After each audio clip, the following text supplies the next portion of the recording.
আপনাদের সাথে আছি আমি ফাইম রহমান। চলমান ঢাকা প্রিমিয়ার লিগে তাওহিদ হৃদয়কে নিষিদ্ধ করার ঘটনাকে ঘিরে যে নাটক শুরু হয়েছে সেটা যেন থামার নামই নেই।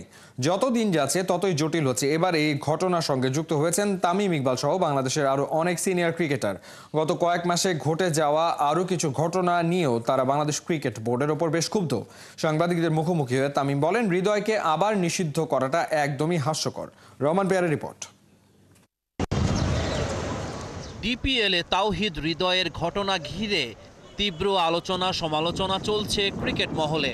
আবাহনীর বিপক্ষে ম্যাচে আম্পায়ারের সিদ্ধান্তে অসন্তোষ প্রকাশ করে হয়েছেন নিষিদ্ধ।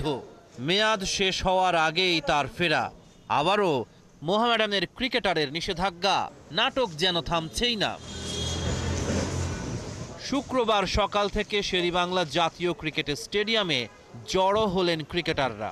তামিমের নেতৃত্বে বিসিবি কার্যালয়ে বোর্ড সভাপতি ফারুক আহমেদের সঙ্গে আলোচনায় বসেন তারা।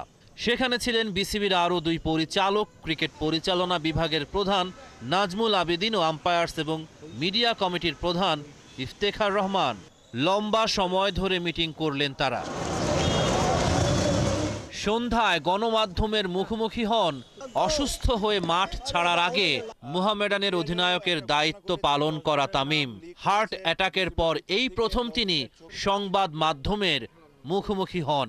লাস্ট 2-3 মাস 4 মাসে কিছু কিছু ইনসিডেন্ট ঘটছে যেটা নিয়ে প্রত্যেকটা প্লেয়ারের মনে একটা কষ্ট ছিল। Players were extremely upset. Towhid Hridoy একটা ম্যাচ সাসপেন্ড ছিল, না খেলে তারপরে সে 2টা ম্যাচ খেললো। সো বেসিকলি ওর যে পানিশমেন্টটা ছিল সে কিন্তু অলরেডি সার্ভ করে নিয়েছে। এখন 2টা ম্যাচ খেলার পর কালকে শুনলাম যে তাকে আবার সাসপেন্ড করছে।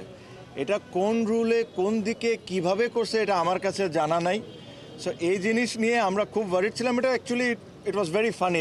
কোনোভাবেই সাসপেন্ড হতে পারে না, বিকজ যে ছেলে অলরেডি সাসপেনশন হয়েছে তাকে বিসিবি অ্যালাউ করেছে খেলার জন্য 2 ম্যাচ, তাকে আবার আপনি কিভাবে সাসপেন্ড করতে পারেন?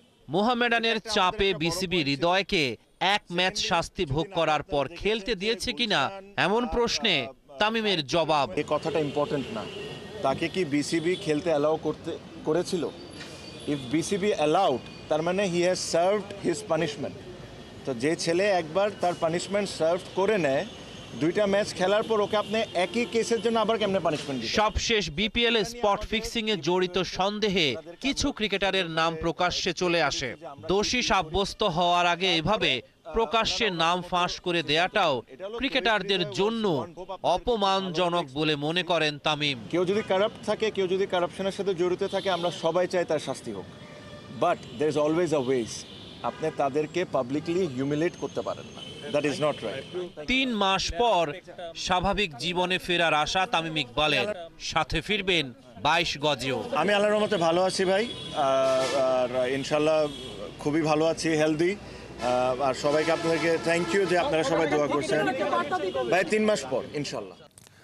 গ্ল্যামারহীন নিরস ফুটবলে এখন নতুন প্রাণের সঞ্চার। হামজা ইফেক্টে ঘুরে গেছে ফুটবলের অবস্থান। নতুন করে হাইপ উঠেছে ভক্তদের মাঝে, যার ছাপ বাফুফের ডিজিটাল প্ল্যাটফর্ম আর গণমাধ্যমগুলোতে স্পষ্ট। এমনকি বাফুফের সাথে কাজ করার ব্যাপারে আগ্রহ দেখিয়েছে টিকটকের মতো সোশ্যাল প্ল্যাটফর্ম। এদিকে বাফুফেও ফুটবলের ক্রেজ বাড়াতে নিয়েছে ডিজিটাল মিডিয়া কেন্দ্রিক চমকপ্রদ সব পরিকল্পনা। বিস্তারিত পার্থবণিকের রিপোর্টে। বাংলাদেশ ফুটবল ফেডারেশনের ফেসবুক পেজ, যেখানে দেশের ফুটবল পায় এক্সপোজার, আর কমেন্ট সেকশনে ঝড় ওঠে ফ্যানদের আলোচনা সমালোচনার। কিন্তু যারা মাসখানেক পর এখানে ঢু মারবেন তাদের চোখ কপালে উঠতে বাধ্য। 6.5 লাখ লাইকস আর 12 লাখ ফলোয়ার। নিরস গ্ল্যামারহীন দেশের ফুটবলে হঠাৎই যেন বিপুল সংখ্যক মানুষের অ্যাটেনশন। 17 মার্চ হামজা আসার আগে ও পরে কিছুটা তুলনা করলে বিষয়টা আরও স্পষ্ট হয়ে ওঠে। 5 মার্চ জাতীয় দলের সাথে বাফুফের সভাপতির সাক্ষাৎকারের কন্টেন্টের ভিউ ছিল মাত্র 47,000। কিংস অ্যারেনায় গোলকিপিং প্র্যাকটিসের রেসপন্স 1,22,000। আর সৌদি আরবে বাংলাদেশ দলের ট্রেনিং সেশনের ভিউ ছিল মাত্র 1,53,000। এবার 17 মার্চ হামজা আসার পর বাফুফের কন্টেন্টের রেসপন্সই দেখুন। 1.2 মিলিয়ন, 1.7 মিলিয়ন, 8.4 মিলিয়ন, 2.3 মিলিয়ন। হামজার কন্টেন্ট মানেই যেন মিলিয়নস অফ ভিউর ছড়াছড়ি। একদম রাতারাতি বেড়ে গেছে দেশের ফুটবলের প্রতি মানুষের আগ্রহ। আর এই ডিজিটাল মিডিয়া পুনরুজ্জীবিত করতে যিনি পেছন থেকে বড় রোল প্লে করেছেন তিনি বাফুফের সহসভাপতি ও ডিজিটাল মিডিয়া ম্যানেজমেন্ট কমিটির চেয়ারম্যান ফাহাদ করিম।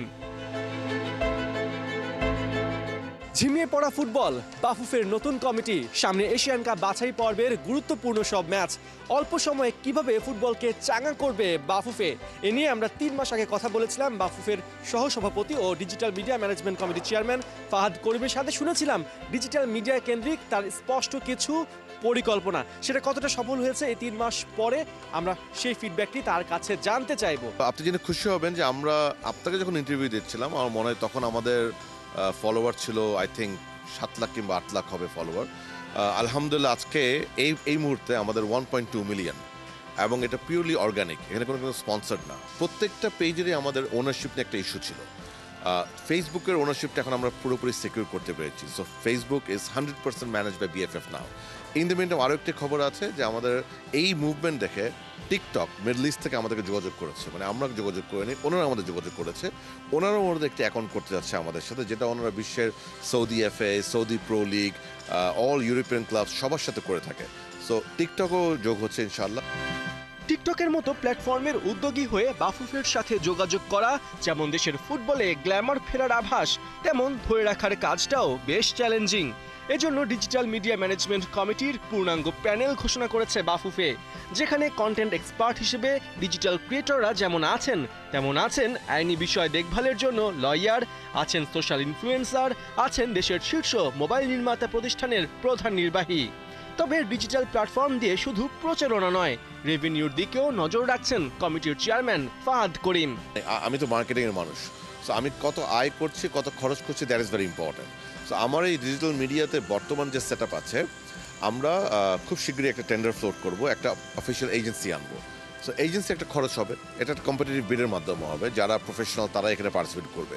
সো আমার তখন দায়িত্ব হবে যে তাদের প্রতি যে খরচ, সেই খরচটা যেন আমার স্পন্সর এবং এই যে সোশ্যাল মিডিয়ার আয় সেটা দিয়ে কভার হয়ে কিছু সারপ্লাস থাকে।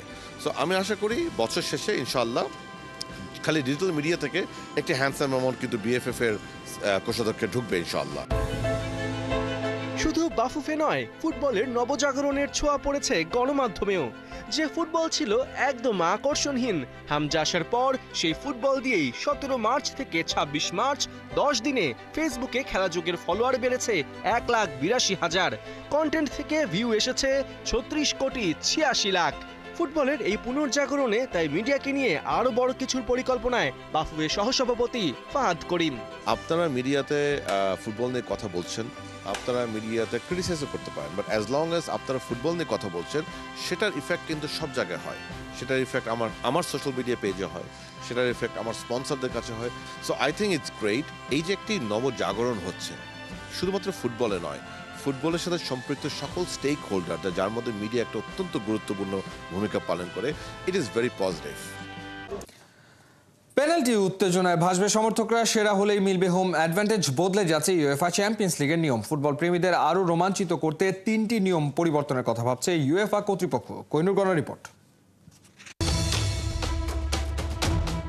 স্পেন থেকে বার্সেলোনা, ইংল্যান্ডের আর্সেনাল, পিএসজির হাতে ফ্রান্সের ঝান্ডা, last but not the least ইতালির হয়ে প্রতিনিধিত্ব করছে ইন্টার মিলান। 4টি ভিন্ন দেশ, 4টি ক্লাব, 36 দলের নয়া ফরম্যাটের ইউসিএল খুঁজে পেয়েছে তার সেরা 4।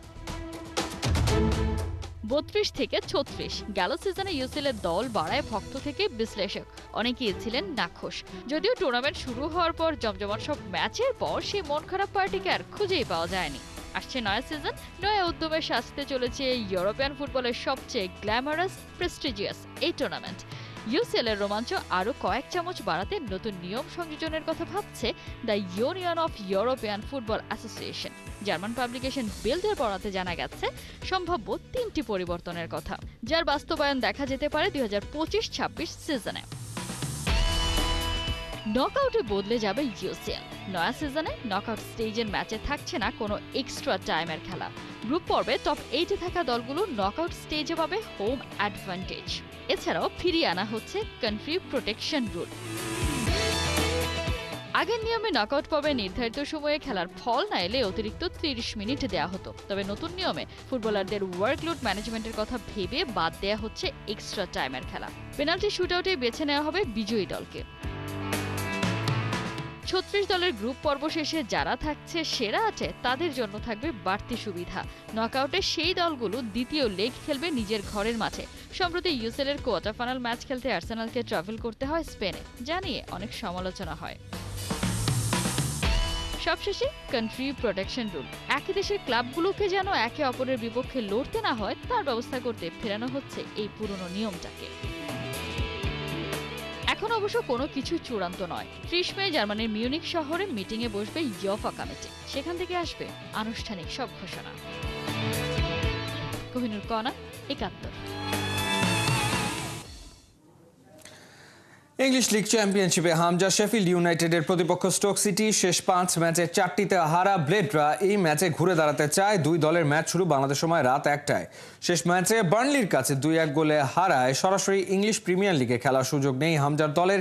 কেবল প্লে অফ খেলে জয় নিয়ে ফিরতে পারলেই আগামী মৌসুমে ইপিএলে খেলার যোগ্যতা অর্জন করবে। গেল ম্যাচে বার্নলির বিপক্ষে অনাকাঙ্ক্ষিত ঘটনা ভুলে যেতে চায় হামজা ও তার দল। দুই দলের দেখা হওয়া 68 ম্যাচে 26 জয় নিয়ে এগিয়ে শেফিল্ড ইউনাইটেডই। অন্যদিকে রেলিগেশনের ঝুঁকি এখনও আছে প্রতিপক্ষ স্টোক সিটির।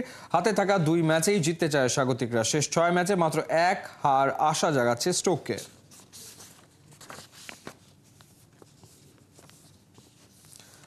কাশ্মীরে জঙ্গি হামলার প্রথম প্রভাব। স্থগিত হলো বাংলাদেশ, পাকিস্তান, ভারত সহ দক্ষিণ এশিয়ার 7 দেশ নিয়ে ভারতে হতে যাওয়া সাফ অ্যাথলেটিক্স। এদিকে ঘটনার পর ভারতে পিএসএল সম্প্রচার বন্ধ করে দিয়েছে স্ট্রিমিং সাইট ফ্যানকোড। পিএসএল এ কর্মরত ভারতীয়দের দেশে পাঠিয়ে পাল্টা জবাব দেবে পাকিস্তান। শুধু তাই নয়, বিসিসিআই কর্তারা সাফ জানিয়ে দিয়েছে পাকিস্তানের বিপক্ষে কোনো ক্রিকেট ম্যাচ খেলবে না ভারত। মেহেদী নাইমের রিপোর্ট। ক্রীড়া জগতে পাহেলগাঁও কাণ্ডের প্রথম প্রভাব। স্থগিত সাফ অ্যাথলেটিক্স। আচমকা এক ঘটনায় হতচকিত গোটা বিশ্ব। নগরে আগুন লাগলে দেবালয় রক্ষা পায় না। 7 মাসে 2 বার স্থগিত হলো সাফ অ্যাথলেটিক্স। বিপাকে বাংলাদেশ, পাকিস্তান, শ্রীলঙ্কা, নেপাল, ভুটান, এমনকি ভারতের অ্যাথলেটরা। ভুটান তো রীতিমতো রাঁচিতে পৌঁছে অনুশীলনও শুরু করে দিয়েছিল। বাধ্য হয়ে তাদেরও দেশে ফিরতে হচ্ছে।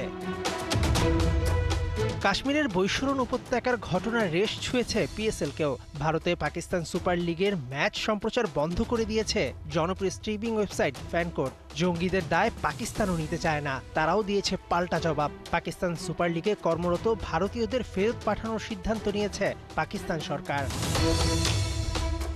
মুম্বাইয়ে হামলার পরেও খুলেছিল 2 দেশের ক্রিকেটের দরজা। পাহেলগাঁওয়ের ক্ষোভ যেন তালা ঝুলিয়ে দিল ভারত পাক ক্রিকেটে। ভারত পাকিস্তান ম্যাচ ক্রিকেট বিশ্বের সবচাইতে ডিমান্ডফুল, পেয়েছে ক্লাসিক তকমাও। 12 বছরেরও বেশি হয়ে গেল ভারত পাক দ্বিপাক্ষিক সিরিজ বন্ধ। তবে পাহেলগাঁও হামলার পরে বিসিসিআই আরও কঠোর হচ্ছে পাকিস্তানের বিরুদ্ধে খেলা নিয়ে। ভারতীয় ক্রিকেট বোর্ড আইসিসির ইভেন্টেও যাতে পাকিস্তানের মুখোমুখি হতে না হয় সে চেষ্টাই করবে বলে ইঙ্গিত। অন্তত একই গ্রুপে 2 দলকে না রাখার জন্য আইসিসির কাছে অনুরোধ করবে বিসিসিআই। 26 জন মানুষকে হয়তো আর ফিরে পাওয়া যাবে না, তবে এই মৃত্যু উপত্যকার যাত্রা এখানেই সমাপ্তি হোক। কেননা যুদ্ধ মানেই শত্রু খেলা, যুদ্ধ মানেই তোমার প্রতি আমার অবহেলা। মেহেদী নাই,